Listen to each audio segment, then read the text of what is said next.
Welcome, everybody, to another edition of Inside Boxing Weekly. We are brought to you in part by Power Plus Mouth Guards and Replenishing Care Technologies. Tonight, I am your host, Jeremiah J. Preisser. Mike is on vacation, and with me, as always, is John Einreinhofer. How you doing, John? Hey, Jeremiah. Great to be here. Especially excited this week because I think when you look at the whole year of 2017, this will be one of the best boxing weeks of the year when it's all said and done. So we got a good one coming up. Absolutely. Lots of interesting stuff happening not only in the United States, but a little bit out east in London. So we've got a fight, Lee Selby versus Jonathan Barros. Selby's been a little off the radar lately, hasn't fought the competition that I think we would have liked to him. I think a lot of us were hoping that the Frampton fight would come off. That would have been a big domestic showdown. But instead, we've got to settle for this in defense of whatever. I'm not even going to mention it. But what do you think of the fight, John?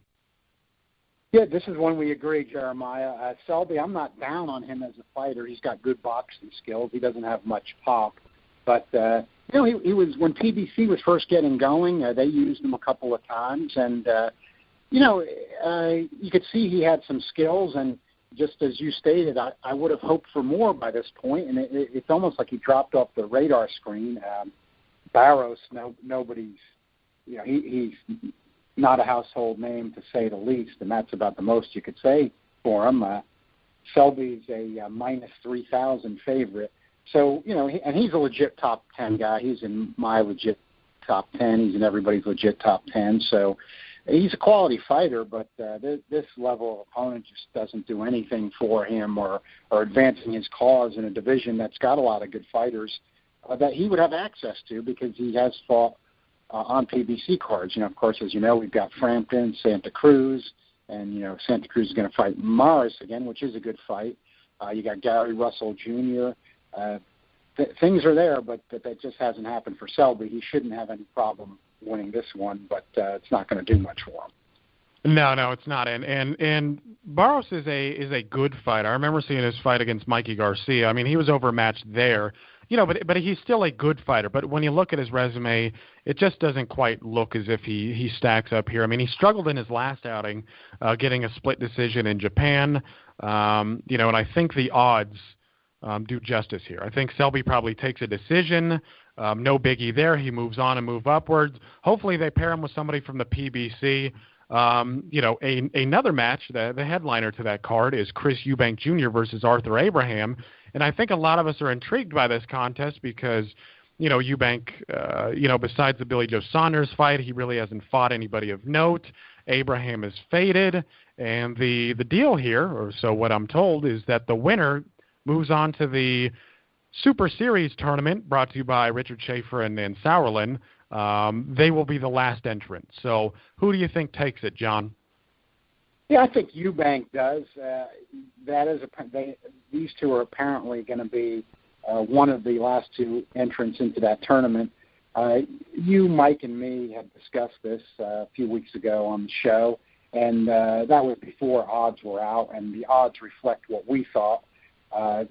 Eubank, and I just like odds because I think that, as I've said before many times on the show, but the odds makers have to bring the collective wisdom together. It's their job, their livelihood's on the line to get it right. They understand people are going to bet both sides, but they've got to set a line there that reflects that, account for all the smart money. So that's why I look at it for boxing purposes in terms of following the sport, not merely for gambling purposes. Eubank is a minus 700, so they've got him a big favor, maybe even a little bigger than you would have thought, but I think there's reasons for that, and that's what we discussed a few weeks back, was, Abraham, his offense is shriveled up as a super middleweight. I had thought when he was a middleweight, I expected a lot more from Arthur Abraham. I think certainly you're going to be able to say he's had a solid career when it's all said and done. He's been around a long time. He's got a lot of wins. Until recent years, he had a long winning streak. But to me, he's just not a guy that ended up being quite what I thought he was going to be. He never carried the power punch he did earlier in his career. And usually the power sticks around, but it hasn't with him. And I just think it's probably more a case of Abraham not going to do enough than Eubank's going to do anything spectacular. That's my reading of the odds. I don't I don't think this is about Chris Eubank he's not bad, but I don't think it's about him being that great. Like you said, biggest name on his resume, Saunders, he lost a close decision to, but there hasn't been much since. And I would figure that he'll have enough to decision Abraham. Abraham has proven to be a tough guy to stay in there, and I don't think Eubank has enough to get him out of there. But Eubank should have enough to take a pretty comfortable decision. Yeah, I think, and one thing that I've always had an issue with is I like the fact that Germany's been producing high-level boxers. I mean, I can't remember a time when they had a pound-for-pounder in there, but they've been producing a lot of good fighters over the years. I mean, even you go back to Henry Mask and Sven Odke. Odke wasn't great or anything, but they've been producing a lot of good fighters. One thing I've noticed stylistically with a lot of the more recent guys is they have a tendency to put the earmuffs on and they rely, they stay safe behind a jab, and they may be able to poke and prod their way to a decision win in Germany, but it's not a good styles matchup, in my opinion, where the fighters are a bit more versatile. I see the Eastern Europeans, the Americans, even the Brits, as just more versatile and more well-rounded. I don't like that sort of I don't like that shell that they fight behind, because it oftentimes, whenever they step up, they have a tendency to be outworked. And you saw that with Arthur Abraham when he fought Ramirez. He just wasn't doing enough. I mean, when you fight guys like, Stieglitz, you might be able to get by with that, but I just think that's the case here. I think Eubank Jr. will end up outworking him. He's a sharp fighter. I haven't seen any chin issues from Eubank, so I don't expect Abraham to clip him and put him out. So I'm going to also take Eubank by decision here. So we've also got a PBC on Saturday night, an interesting one. Lots of good names, a number of New York prospects to look forward to. But the one that I'm going for first is Marcus Brown versus Shawnee Monahan. This might be a bad bit of matchup making. Monahan, I haven't seen anything special from him. Personally, nothing I've seen that would indicate that he's a top 10 level fighter. Brown, however, in his last fight looked pretty good. I think Brown stops him. What do you think? This one, in a way, the odds are closer than I expected. I'm gonna still. I've seen these guys enough. I feel like, though, that I'm going to pick Brown by an early stoppage. I just feel that he's a far superior fighter to Shawnee Monahan. I'm also surprised this fight was made. There's a few head scratchers on Saturday night, and this is one of them. In terms of, I a little bit wonder about the matchmaking. But again, with the odds, Brown's a minus 500, Monahan's a plus 385. I would have thought this one would have been a little bit wider than that, frankly. And I even saw one opening line where Monahan was only at plus 203. Now, Monahan, to me, I think people are miscategorizing him slightly, frankly, on stereotypes. Just looking at him as like this stereotypical Irish brawler guy. To me, he doesn't really fight that way. He's more ordinary boxer to me. I mean, I don't know how you categorize him, Jeremiah, but that's the way I look at him. I don't think he's skill-less, but he's just not on that, like you said, top 10 level. I just never have seen him that way, even though he's undefeated, and he's an older fighter too. He started when he was older, and so he's not a young guy as far as the game goes. And I think he has some kind of rudimentary skills, enough to beat the lower level of opposition that he's been fighting, which has been low level. But Marcus Brown is a guy with amateur pedigree, a hard hitting southpaw. Been compared to, and I agree with the comparison. In some sense, he's not quite as good, but he reminds you a bit of like a light heavyweight Errol Spence Jr.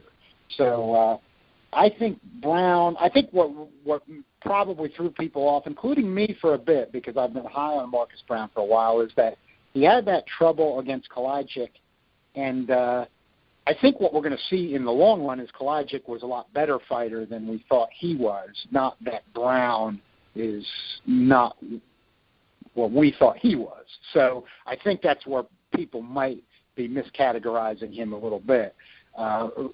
Remember, Brown blew out Campillo a while ago. Now, we know Campillo's been blown out by some other top 10 guys, but, he was still able to beat Thomas Williams Jr., and he's been in there with everybody. So, I think Brown's the real deal. I think he's going to get right back on track with this Monahan fight. It's a good showcase for him, 2 New York guys, Nassau Coliseum.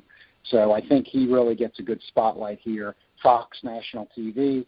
I think he should take care of business. And if he does not, I think that does set him back a little bit, even if the fight's good, because the division he's in is so tough. Yeah, and the thing about Monahan, you talk about his boxing style. He doesn't come across as a good puncher to me. I mean, not a bad puncher. I mean, he's mediocre to me. But I think the fact that he is a boxer plays right into Brown's hand. If he was, more of the stereotypical Irish brawler, I actually think that would play more in his favor because Brown doesn't have a great chin. So if he went out there and got it, I would say there's a chance maybe he clips Brown. I don't know. He makes it tough on him, whatever. But the fact that he does box, I think plays right into Brown's hand, and I think that's going to make it a bit easier for him. I'm also, again, I said this before, I'm picking Brown by stoppage. The main event to the card is Omar Figueroa versus Robert Guerrero. Now, to me, Guerrero is past it. I mean, as soon as Guerrero moved up from 130, I actually didn't like what he saw. I mean, it's one of those things where Guerrero, when he was at 126, 130, he was a real tall guy, had good length. His power meant more. His speed meant more. But as he's moved up, since I've seen him go 135 and above, and especially when he moved to 147, for me, he was just never a big player in the division. Figueroa has taken a long layoff. He didn't look very good in his last outing either. In fact, if I remember correctly, he was stunned against DeMarco. This, to me, looks like a good brawl. I don't think either become a major player at 147 after this. You agree with me, John? Yeah, I think that the division is too tough for Figueroa, who I did like talent-wise, at lightweight, 135 pounds. I feel like Figueroa's main problem is he has not been in shape. I think, he was dominant early against DeMarco. He came in way, way out of shape in the fight, way overweight he should have. And he ran out of gas, and he took just a load of unnecessary shots from DeMarco, and it set him back. I mean, he's talking about other reasons for the layoff. He took a bad beating in that fight down the stretch, a beating he shouldn't have taken based on his skill level. And I think that was what caused this over a year and a half layoff. And I was wondering if we were even going to see him again. So I'm kind of watching Figueroa to see. He is one of those guys. He could have been damaged by that beating permanently. I hope he's not for his sake. I'd like to see him back. I think he's a good American name, in the welterweight division if he could come back. But I think it'll be tough. Yeah, Guerrero is what we used to call a trial horse. Now in present terminology, they call it gatekeeper. How could you call him anything else at this point? And I had liked Robert Guerrero earlier in his career. In a way, you could compare him in a certain sense to Adrian Broner. These are two fighters who, for business reasons, and I'm not really going to fault them for business reasons, although maybe if they took a longer view, maybe they might have made a different decision. Two guys that had they staged, say, as featherweights, lightweights, probably could have had, maybe, dare I say it, and I don't think it's a complete exaggeration, if in theory they stayed there, could have had great careers. But they wanted to get the money where Floyd Mayweather Jr. and all the other bigger names were at 147 pounds. Of course, Guerrero did hit the jackpot getting the Mayweather payday, and maybe that is more money than he would have made if he would have had a great career at featherweight or lightweight. You'd literally have to take out the calculator and research other fights and see how it would have come out. But I think in terms of the sport and their results, I think that Broner and Guerrero are fighters that would have been better off staying in lower weight classes, because we're talking about them making full weight class jumps. I'm talking about the original 8 weight classes, which is what I go by. I don't worry, if Robert Guerrero went from 126 to 130, that's meaningless to me. But we're talking about 126 to 147, yeah. 126 to 147, that's Henry Armstrong stuff. We're talking about he's up 2 original 8 weight classes. Broner was just above featherweight at 130. He's been fighting as a welterweight. He's up at least a full class minimum. Those are real weight jumps where you got to evaluate it. And I think that their careers were affected in terms of the fight. Figueroa is a minus 300 favorite, so it's pretty close. Guerrero's plus 250. I would think if Figueroa's got anything left like he had when he was a lightweight, I think he wins this. I think it's going to be more what Omar Figueroa has or does not have than what Robert Guerrero brings. I don't think Robert Guerrero can bring anything. Then I'm not making fun of the guy, but this is literally a fact in his case. He lost to that Argentinian cab driver. Right. In the last outing. So, that's not being funny. That is literally the truth. So yeah, it's a statement of fact. It's a statement of fact here, so I'm not knocking Robert. I've enjoyed a lot of his career in fights, and the guy that got a legit decision win over him. But that's what he's gone down to. So I don't think he's going to revive or anything like that. He's there pretty much for his name, and he's been in some reasonable action fights. And they probably figure at welterweight, Heyman is looking at and saying, let's not get Figueroa in with a puncher coming off that DeMarco fight where he took the beating he had to lay off. So, for Figueroa, let's face it, it is a kind of a do or die situation. He's got to beat Guerrero at this point and look halfway decent, or he's not going to have any future at welterweight. There's talk about him. Well, he would go down to 140, but he's another one of those guys that he just hasn't shown that he gets in shape like that. You would figure he would have weight problems trying to do that, and it probably wouldn't make much of a difference anyway. So I'm with you. I'm just evaluating Omar Figueroa. Can he compete in this brutal 147-pound welterweight division right now? And the odds are really against him. He'd have to have a really big performance here, like stop Guerrero. Right. So you think Figueroa wins a decision, I take it? I think I'm going to go with Figueroa by decision, but coming off the layoff and the beating is the only thing that gives me slight reservations. In other words, if he just hasn't recovered from that, maybe there's a scenario where he comes in with less than Guerrero. I doubt it. I'm not going to bank on that scenario, but looking at the odds, I would say it's not impossible on this one. Right. Yeah. And so Figueroa, the thing for me is, even if he wins at 147, I don't really care how good he looks. His defense is just too poor to hang with, getting stunned by DeMarco. He's not going to hang with bangers at 147. I just don't like his defense. I never have. He's always taken far too many punches. And I remember when he struggled against Jerry Belmontes on one of the PBC cards as well. I actually thought Belmontes won. So in my opinion, if they're going to get anything out of Figueroa, because again, he's not going to beat the best of the best. I don't think he's even a top 10 guy regardless.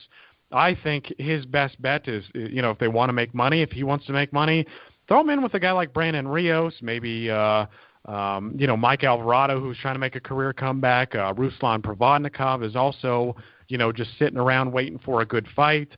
I think there's some names that he can fight, but for me, it's just throwing him in a slugfest and getting what you can out of him. The only thing I disagree with a little, I think for me it's his conditioning. I don't think his conditioning has been good, and it just leads to him taking more shots. I agree he's taking shots, but I think he's got some talent. He just has not been in condition. And here's something you and I do agree with, and I think it is worth pointing out since it's a fight we're going to see in about a month. Where people get confused by alphabet nonsense. Nobody is talking about Omar Figueroa should be fighting Terrence Crawford when Omar Figueroa won a clear-cut decision over Ricky Burns. But Julius Ndongo beats him for an alphabet belt that somehow the WBA has found to give to Ricky Burns, basically. And all of a sudden we're talking about quote-unquote big unification fights between Terrence Crawford and Julius Ndongo. It doesn't make any sense. No, it doesn't. And the guy and the guy that they threw Ricky Burns in with, for a vacant strap was, I think his name was Mikkel DeRocco or something like that, who just got the crap kicked out of him by Troyanovsky recently. But yeah, I mean, they're essentially helping hand him the belt so he can pad his resume and give us all the impression, or at least the casual fans, the impression that Ricky Burns is some 4-division world champion. God, what an era we live in. Anyways, going on to the Joe Smith Jr. Sullivan Barrera fight, when we were talking about the Monahan Brown fight, I think, and I know you do as well, that this might be a bad bit of matchmaking. I think, if anything, they should have put Joe Smith Jr. in with Shawnee Monahan. And though I would have favored Joe Smith Jr. there as well, I just think, I think the dynamic of the cell is better in that case. Joe Smith, you got 2 East Coast guys, the dynamic of the cell was just there. I think it would have been a little bit better. And with Smith's recent successes, throwing him in with a guy like Sullivan Barrera might be a bad choice. Barrera could easily upset Joe Smith Jr. here.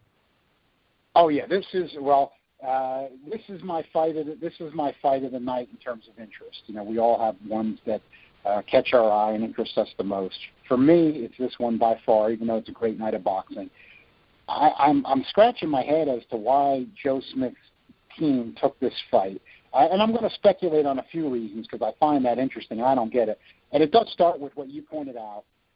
Monahan came over to PBC. Joe Smith is not tied with PBC. He's with Star Boxing, which Star Boxing, LaGuardia has cut numerous deals to have his guys fight on PBC, so we know he works well with Heyman. So I would think that option would have been available. They're both from the area, the Nassau Coliseum, which is undergoing a grand reopening. It would have been such a natural to have that fight there, and they also, I believe, fought each other in the Daily News Novice Golden Gloves. So you had all kinds of storylines there.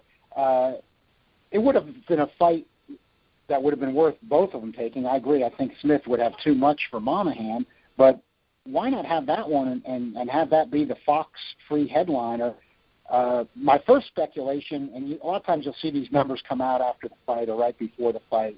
I don't know this, but since, again, Star Boxing and Joe Smith are kind of a free agent like that, I'm wondering if HBO, we know they drew the line on Top Rank about what Top Rank was giving them and what they had to pay for it. I'm speculating that maybe HBO did pool some cash and said, hey, guys, we want a decent fight here.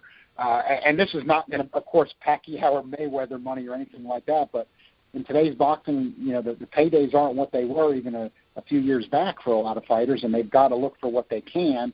And I saw Joe Smith he's taking time off from his job for this one. So I'm speculating that maybe HBO pooled some money because we know also Sullivan Barrera, and I didn't blame him for what he was going to get paid. It was literally peanuts in boxing terms. Sullivan Barrera pulled out of the Beterbiev fight because he was getting paid basically nothing.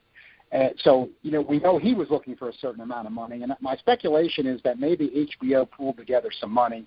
Main Events is kind of a free agent. They're down to so few fighters, and they have Barrera and Star Boxing with Smith. I'm wondering if HBO just pooled together some money and said, give us a decent fight, and Joe Smith Jr. looked at it, and Sullivan Barrera looked at it and said, this is more money than we're going to make anywhere else. This is a risky fight for each of us, but let's take it. So getting away from the business part, then I could not figure out, though, why Joe Smith thought he would. It just seemed like, to me, the worst style matchup, except maybe Andre Ward, of course, that Smith could have pulled out of the light heavyweights, and he's taking it on. I didn't hear anything from his camp until about a week ago.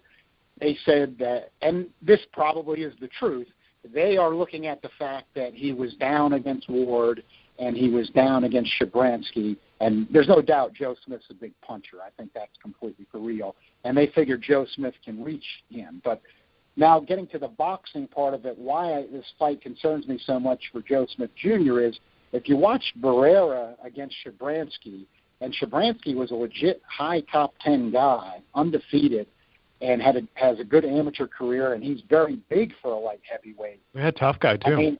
And a tough guy, too. And Barrera just countered him with power. Shabransky is not defensively responsible, I will say that. But the counters that Barrera, if you go, anybody that that hasn't should go watch that fight if they can get a hold of the tape of it. And the counters Guerrero was hitting Shabransky with. Yeah, he went down. He got right back up. It was kind of a flash. And he gave Shabransky a brutal beating. I mean, a brutal beating.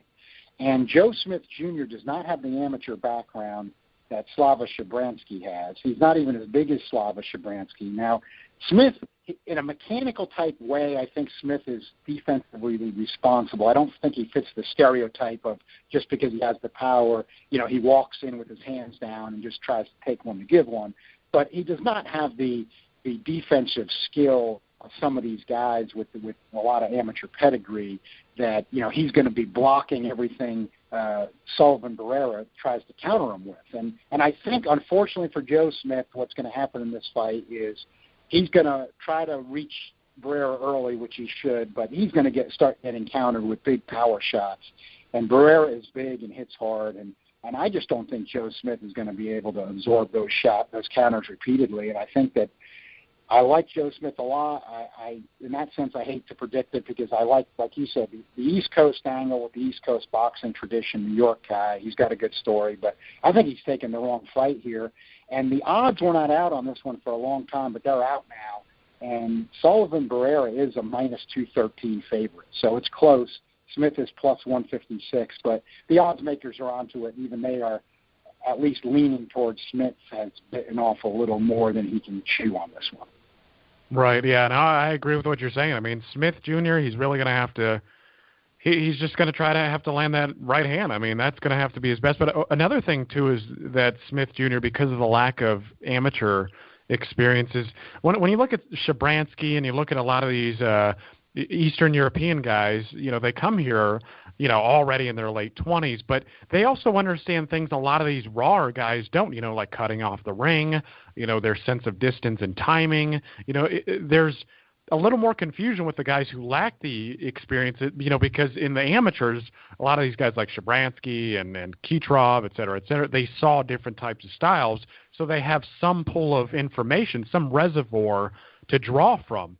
Smith might not have that, and Smith, as much as I like him, just as much as you and a lot of us do. This is an up-road battle. I wish him luck, though. Anyways, no, go ahead. Yeah, just want to add, because this is for me the fight of the night in terms of interest. Both legit top 10. Standards there. I think you have the same standards I do. This is 2 8-division legit top 10 guys. If there are only 8 divisions, these guys are both top 10 light heavyweights. So that's Absolutely. what boxing needs. Those are our best fights, and that's why the odds are still close.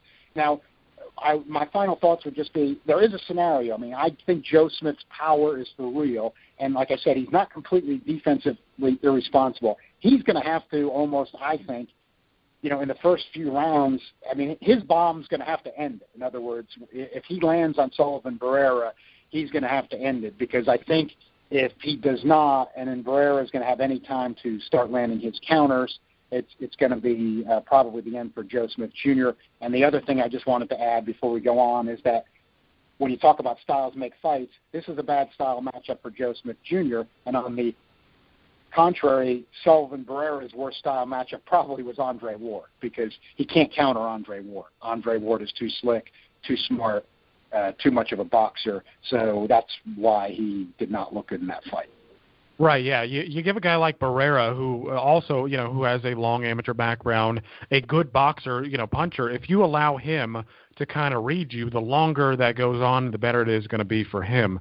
But on the co-main event for the Inglewood, California card on HBO is Jezreel Corrales versus Robinson Castellanos for, well, I'm not even going to mention that, but so this is a 130-pound matchup between Corrales, who upset one of the long-reigning Japanese champions, against Castellanos, who this was the recent victor over Gamboa, correct? Yes. I'm a little fuzzy on that, but yes, okay. So Castellanos, he's had a couple of good wins in recent years. I mean, he's, you look at his record and it kind of reads like a journeyman, but of course we know how the Mexican system can be sometimes. A lot of these guys take tough fights going up. A lot of them don't have, they don't get the amateur rounds in that a lot of other countries do.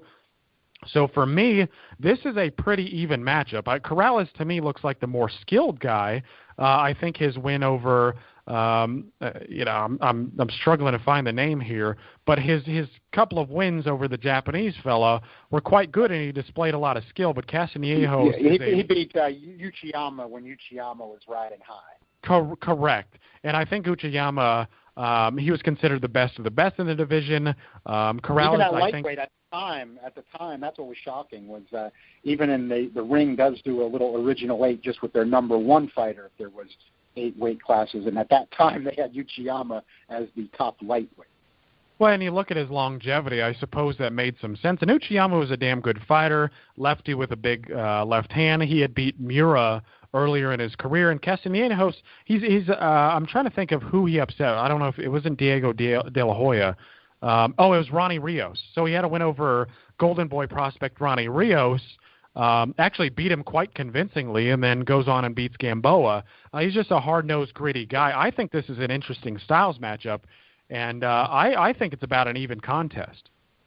Well, I got to give you credit there, Jeremiah, because I wouldn't have thought that right off, even though I agree with you that Castellanos has had some good wins and has had times when he looked good, even with a little bit of pop he's developed later in his career. But I wouldn't have thought this because Corrales, of course, has a much better record on paper.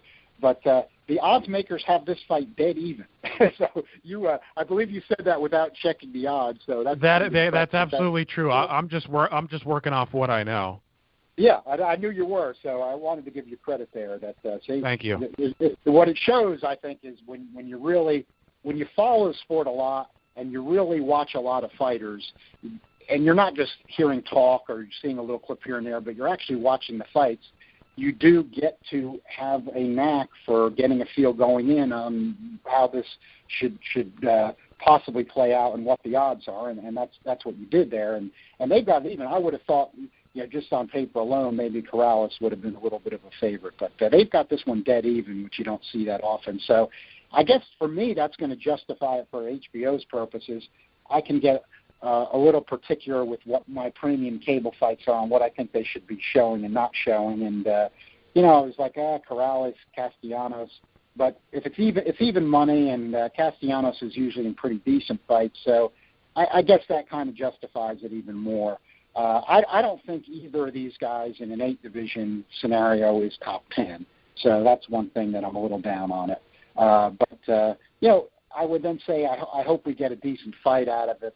I would think Corrales has enough to win a decision here. But, it's I'm at least going to hope for a good fight on this one. Yeah, I am too. Well, you look at Castellanos and you think to yourself, he's a bit raw, but he's like a lot of Mexicans in the fact that he goes and gets it. He has a high work rate, his chin's pretty good, and for my part, had Castellanos never beaten Gamboa, I would have favored Gamboa over Corrales. In fact, if I would have paired him with anybody to try and win a trinket, it would have been Corrales. But anyways, that's part of the reason why I've got it, near even. I'm not even going to pick a winner because I think it's dead even. I think Corrales, he's the more talented of the two. But Castellanos, again, he's one of those guys who can upset you if you don't bring your A game. But moving on to the main event, which I'm really excited about. I think this is a good fight. You got a lot of interesting bangers at lightweight. We're going to use the original 8 context. Berchelt, he upset Vargas in his last outing, beat him up pretty good, and then Miura had a bit of a tough time before scoring a stoppage in his last outing. But I'm really happy that they put this match together. I thought it was a natural, because they were on the same card, so I thought this was just a natural to pair the two winners, and that's what we're getting here. Berchelt and Miura, it's going to be a cracker. Yeah, this should be a total brawl. And I agree with you. Of course, it's for a 130 alphabet belt, but I do have Berchelt cracking the top 10, even if we're only talking about 8 divisions. And Miura's close, as well. So this is just about a legit top 10 fight. Both guys have aggressive styles. They're both strong guys who are pretty good punchers. The odds makers have Berchelt a slight favorite, but not a heavy favorite on this one. They've got him at minus 270, Miura plus 210. So, he's a favorite, but he's not a significant favorite. Berchelt looked pretty, but I want to make a point. We're talking about evaluating fights, and a point that you, Mike, and me were talking about last week. I had brought it up, but sometimes when you don't want to do it, and it's something all human beings hate doing. But I was mentioning that when you admit you're wrong, sometimes you can make better analysis. And I want to throw myself out for a sacrifice first on that, because rather than just direct it at other people. When Francisco Vargas was coming up, I was a little concerned that he was old for that weight, and he was coming up a little late age-wise. But I liked what I saw from him.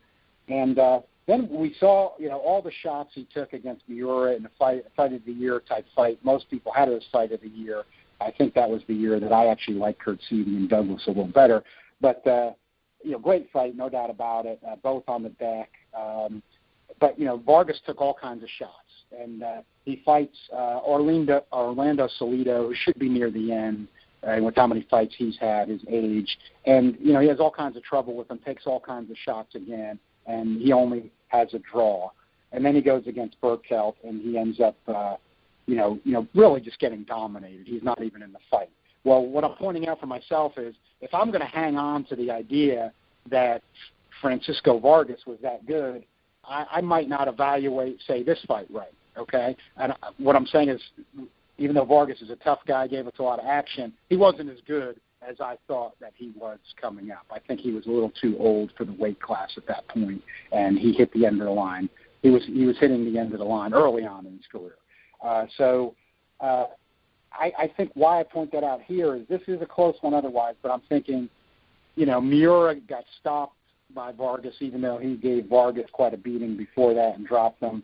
And, Berchelt had no problem with Vargas. So it just kind of helps me to say, maybe if Vargas wasn't even as good as I thought he was, and Berchelt just simply did with him what you should, and Miura got stopped by him, it probably tells me that Berchelt is a superior fighter, and that I think Miura is going to be taking too many shots here, and that with Berchelt has enough power that he's going to be putting hurt on Miura. And, Miura was having trouble with Mickey Roman, who's not a big puncher, and he was having a lot of trouble before he came back and got a good stoppage. But he's a tough guy. He's proven to me he's a tough guy, and he's strong. He has some pop, but I think he's just going to take too many shots here. Yeah, and he might be right. I mean, the thing about Miura, the interesting thing to kind of inject into the conversation, he is a southpaw. I mean, Vargas, I think, had a little more amateur experience. He probably met a number of southpaws in his day. Roman was a veteran. You look at Berchelt's record, and he did a great job against Vargas. But Miura is a southpaw. That's one thing I like to point out because, some guys just are. I'm not quite sure how many times Berchelt has fought a southpaw in his career. I look at his record, and there's not really a whole lot of names that pop out at you regardless. But it's an interesting fight, and I'm going to favor Berchelt as well. But it's going to be a fight of the year type candidate in my estimation. Of course, things like this, you never know. It could end early. If Berchelt happens to knock Miura out early, I think that's a pretty big win, and I'm hoping that, he has a number of guys to look forward to too. But, of course, the division is getting more and more saturated with talent, with guys like Tank Davis and Vasyl Lomachenko in there. So I wouldn't rate him as the number one guy, regardless if he has a fine performance. But it's going to be one of those fights that a lot of us should tune in and watch. And I wish there was a little more hype surrounding it because it's a fantastic fight.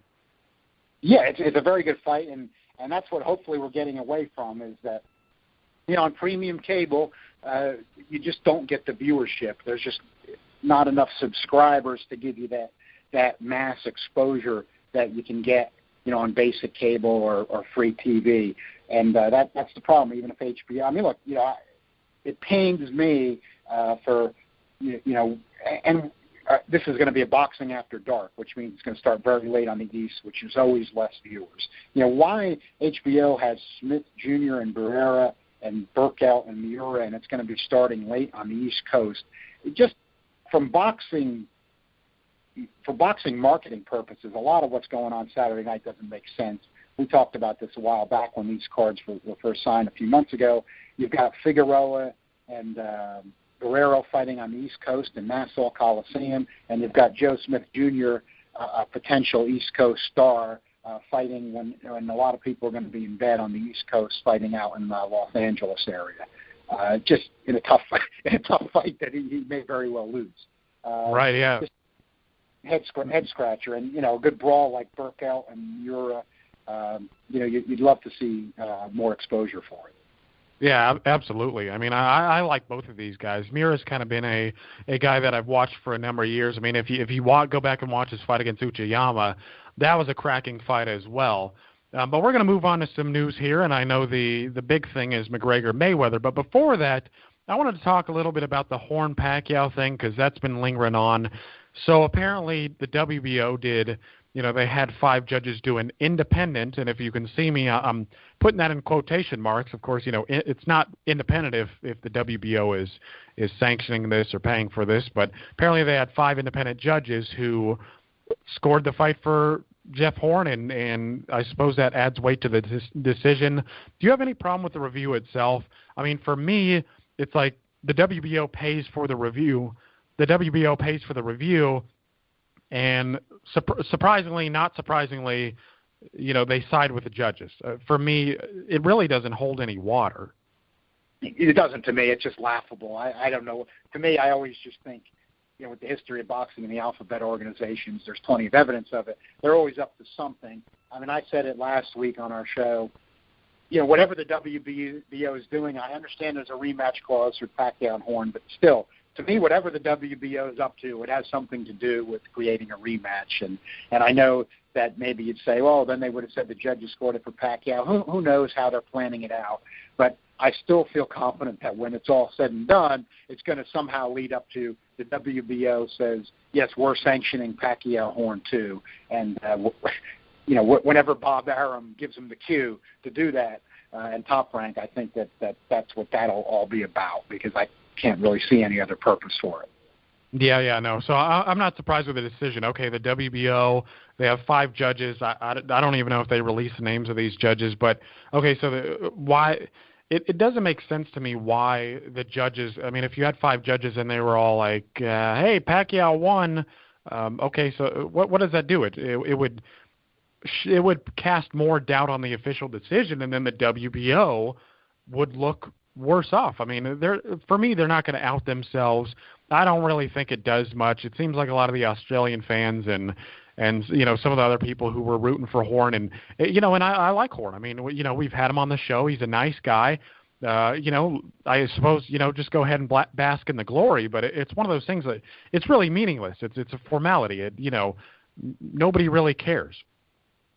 No, it's just absolutely meaningless. And come on, let's face it. Even if you thought Horn won, and I did have the fight close, there's no way if those 5 judges were independent, all 5 would have it for Horn. Well, yeah, and the thing, it would have been like 3 would have had it for Horn, or 3 would have had it for Pacquiao, or something like that. So it's just typical comedy from the boxing alphabet organizations. Right. Yeah, and you look at if you go to the Ring magazine, if you go to their website, Ring TV, there's a poll on the side asking people, who won the fight and what was the score that you had it by. And if you tally up the totals, 82+% of everybody did not score it for Jeff Horn. And when I was on Twitter after the fight itself, I'm always looking for Douglas Fisher's scorecard, Steve Kim, et cetera, guys from Saturday Night Boxing, et cetera, et cetera. I'm always looking for these guys, who know boxing and who've watched it for a long time, have been, they work ringside often. The vast majority of media members had it for Manny Pacquiao. Okay, so, the WBO, they do an independent review. Again, it's meaningless to me. It's a formality. Anyways, let's move on to the Mayweather-McGregor press conference. Okay, so I didn't catch a lot of this. I wasn't that interested. A lot, when it went on, I was at my sucker day job, doing what I had to do there. It wasn't that interesting to me, but there were a few telling points. I thought that McGregor was the better shit talker. Mayweather didn't seem that engaged, but I don't know. What did you think of the whole thing? Well, yeah, I couldn't resist. I saw it was coming up on Showtime's Facebook feed, and I was going out for a run, so it was a long-distance run where I didn't have to go that intensely. So I put it on my phone and watched it, and I was amazed at the amount of viewers. The Facebook Live feed went over 100,000 while I was on there. I mean, I saw that with my own eyes. I saw then a report in a credible source today that said that on YouTube's feed with Showtime, it was over 150,000. We were talking a little bit before we started doing the podcast about, you just look on social media, these little cuts of the press conference getting shared thousands and thousands of times. And, this is all free publicity for the fight. It's only mid-July. That week of August 26th, there's no NFL football starting yet. Nobody really cares about NFL preseason. College hasn't really gotten underway. I love baseball, but baseball is not what it used to be in terms of interest once even football training camps get going. So football may have slipped just a hair in popularity, and that may continue over recent years, but it's still by far the most popular sport in the United States, and they've got the right week there. I mean, Al Heyman and Dana White know, we're not going to take on football at this stage. We're going to be smart about that. They know how to pick their spots there, and I think they picked the right one. I can see people being a little restless before the NFL regular season gets started and college football gets their regular season started, and just really being tuned into this. A lot of schools have already started, so people are going to be done with their vacations in a lot of areas of the country. I just think that they've got the right spotlight, and now that they've got this press tour going, I think, again, no matter what you think of the fight itself, as long as it's not, staged or something like that, that could never really be good when it's supposed to be an actual sporting event. But outside of that, it seems it's just got to help. I mean, the attention it's bringing to boxing, MMA, and, boxing, I still advocate boxing needs all the attention it can get. If it's going to get anywhere even remotely close to where it was 20 to 30 years ago, they've got to get more attention. They've got to get more people knowing their fighters, seeing their fighters, and if Floyd Mayweather can be a springboard to that, to even some small percentage of these fans tuning into another boxing match or being more aware of it, I think it's going to help the sport a lot. And I think these numbers are going to be just as huge as expected. I don't see a disappointment number-wise coming up. You and I were talking before saying, 4 to 5 million. I think that's within reach on the pay-per-view. And I think they're smart. I'm not saying it's pocket change for most people, but apparently it's going to be $89, $95. And let's face it, I'll play devil's advocate for this a little bit. When you look at all of the cards that are not good boxing and UFC-wise that they want to get $64.95 HD for, maybe $89 for this spectacle isn't horrendous. Well, that is standard definition. The HD is $99.99. Okay. All right. Yeah. No, seriously, thanks for correcting me on that because I did not know that was for the standard. So they are basically going to try to get $100 then. Well, I thought maybe they were being a little bit creative there, but I guess not. So the 100 is where you're getting to. It's a lot. It's a lot of money for people to be putting out for it, especially if the fight ends up not being any good. But boy, I got to admit, this is going to be such a spectacle that WWE is not real, and a lot of people pay for that, every month. So they've made good money doing that. Matter of fact, it was one of the things that got Floyd Mayweather on the route to a bigger popularity, and that was a credit to him for having the foresight to do it. When he had that WWE spectacle with Big Show on WrestleMania. So. And what I'm just saying is, people pay for WWE, so this is going to be, let's say, it's going to be a heck of a spectacle. I agree with you. I agree with you and not most of the other people. I didn't think Mayweather was quite as animated in the press conference as I've seen him other times or would have expected. Yeah, and if I'm reading correctly, what I saw was that they were cutting off Conor McGregor's mic, or it wasn't working properly from what I understand. And I think part of that, McGregor said that he thought it was a trick on Mayweather's part, that they were trying to limit the amount of talking that he was doing.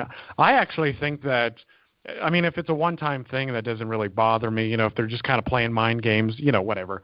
But I think McGregor is really, to me, he's really the personality here.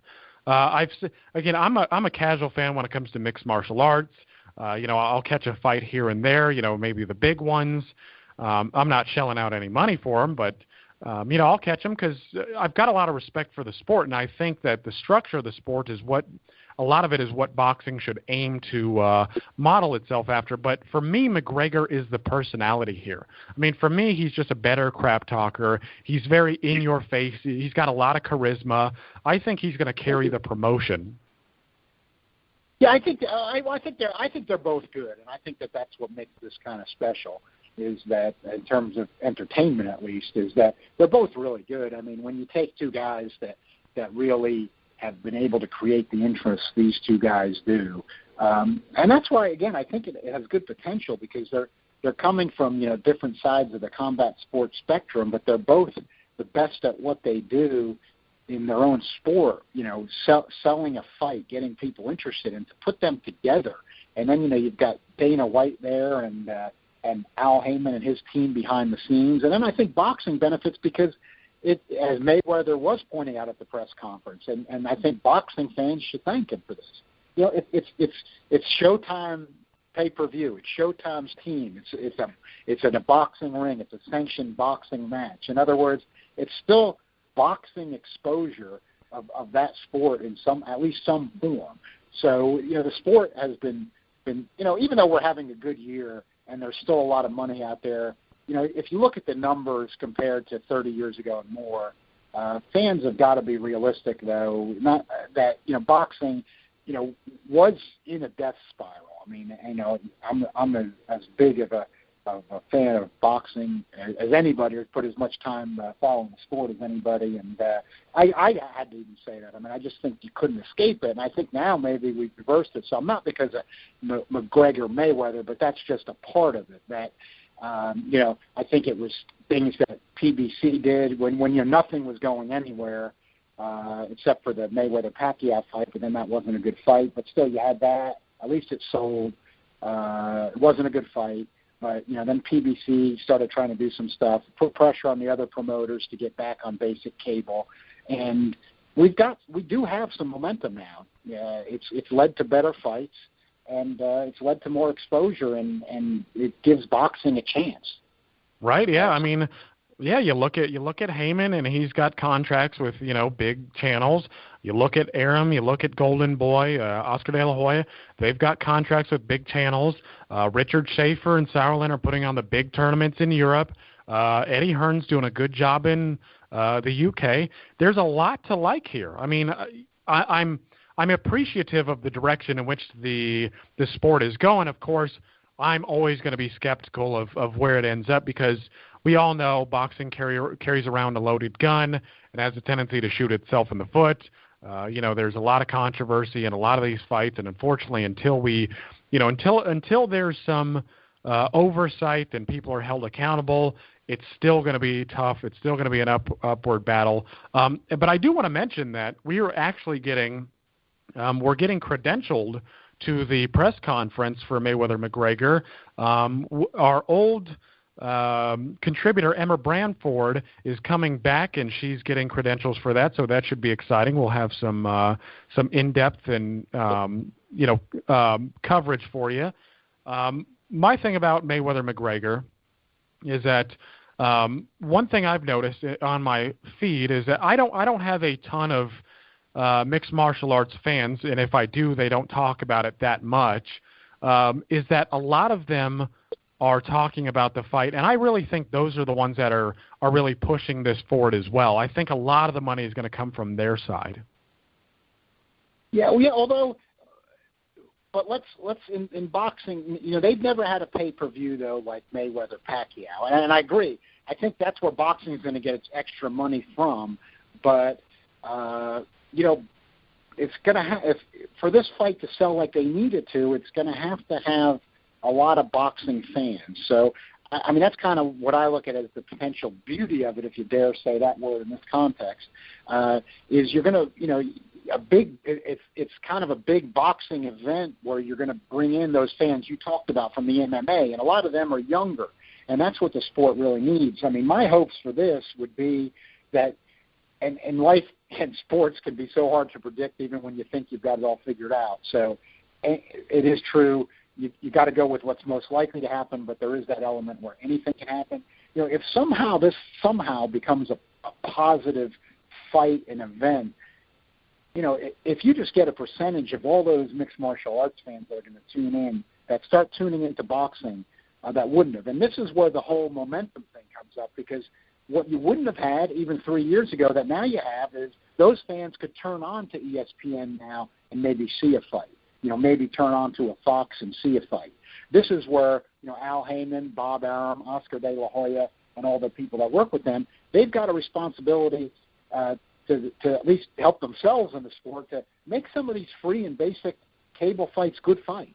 In other words, we're talking about these HBO fights that are good, and they're not on free TV or basic cable. Yeah, and I want to mention something. I listen to talk radio a lot. I listen to a lot of AM radio because personally I've heard so many of the songs on FM so many times that for me, you know, I'm listening to, you know, whatever NPR station. Of course, that's, you know, FM, but, you know, whatever. We have Altitude Sports out here, and Monday through Friday they've got their shows and whatnot. But on Saturday, I think they throw it to SB Nation, and I can't think of the show that I was watching, but they had a writer, longtime writer, and I can't remember what his name is now. It was Matt Perney or Matt Perry. I can't quite remember, but he was talking about the two guys interviewing him asked him about his relationship with Muhammad Ali, and then they went on and asked him about the state of modern boxing.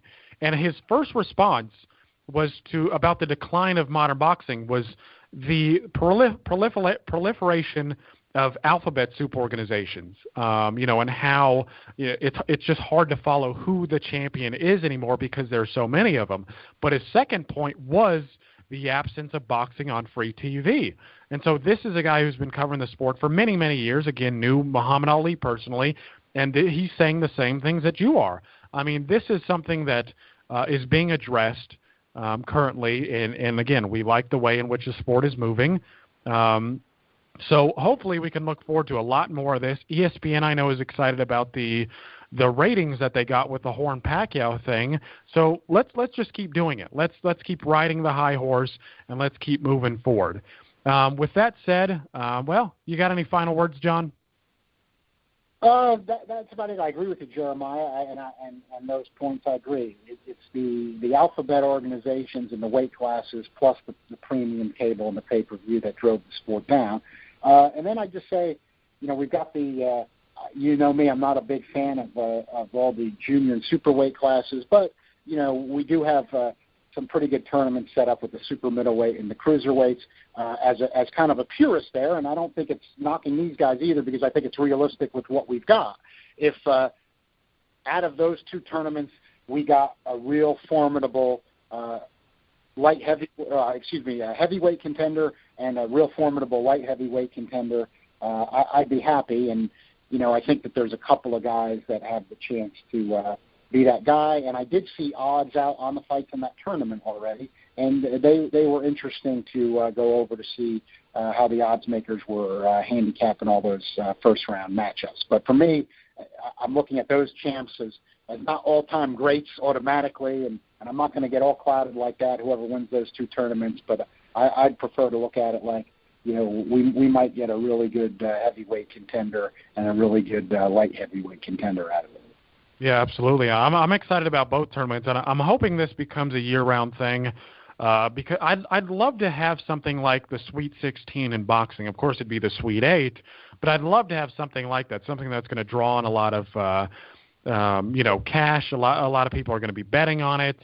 You know, one of those things to look out for. I just like the atmosphere of the Sweet 16, and I'd love to see something like this take part every year. But I also want to point out that Christopher Benedict wrote an article on Alicia Napoleon. She's fighting on the Figueroa Guerrero undercard, so check that out. Of course, John Einreinhofer and all his original eights. We've got a lot of other good stuff up there for you. And Mike and I will be having Abel Sanchez on next Thursday. So look forward to that interview. I'm certainly looking forward to it. Abel seems like a nice guy. I just want to say that check all this stuff out. Sorry, got a hoarse throat here. But for John Einreinhofer, I'm Jeremiah J. Preisser. You've been listening to The Grueling Truth, where the legend speaks. Thank you very much.